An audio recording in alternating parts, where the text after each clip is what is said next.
Hello hello hello மக்களே, இது உங்கள் லோக்கல் லேகா. இன்னைக்கு தமிழக வெற்றிக் கழக தொண்டர்கள் மத்தியில ஒரு பெரிய கலக்கம் தொத்திக்கிச்சு.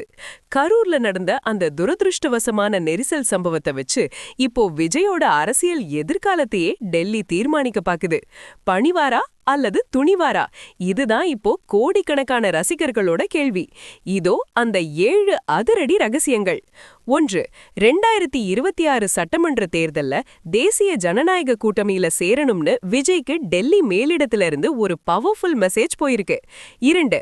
கூட்டணிக்கு வந்தா 65 தொகுதிகள் தர்றோம், இல்லன்னா அரசியலை விட்டே ஒதுங்குங்கன்னு மிக கடுமையான உத்தரவு அமித்ஷா தரப்புல இருந்து வந்ததா தவேக தம்பிகள் ரகசியமா பேசுறாங்க. 3. விஜய் தனிச்சு நின்னு எதிர்க்கட்சி வாக்குகளை பிரிக்கிறத பாஜக விரும்பல. அதை தடுக்கவே கூட்டணி இல்லனா நோ அரசியல்ங்கிற பிரஷரை டெல்லி இப்போ ஏத்திருக்கு. 4.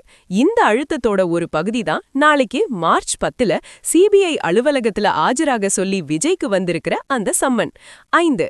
கடந்த வருஷம் கரூர்ல 41 பேர் பலியான வழக்குல ஏற்கனவே 6 மணி நேரம் விசாரணை நடந்தும் இப்போ வேட்பாளர் நேர்காணல் நடக்கிற அதே நாள்ல மீண்டும் சம்மன் அனுப்பி செக் வச்சிருக்காங்க. 6. கூட்டணிக்கு இணைங்கலனா கரூர் விபத்து வழக்குல அடுத்த கட்ட கடுமையான நடவடிக்கைகள் பாயலாம்னு அரசியல் ஆலோசகர்கள் எச்சரிக்கை மணி அடிக்கிறாங்க. 7. டெல்லி நெருக்கடி ஒரு பக்கம், தனிப்பட்ட விவாகரத்து வதந்திகள் ஒரு பக்கம்னு விஜய் ரொம்பவே அப்செட்ல இருக்காரு.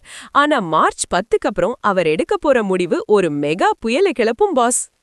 இந்த நெருக்கடி நமக்கு ஒரு விஷயத்த தெளிவா சொல்லுது.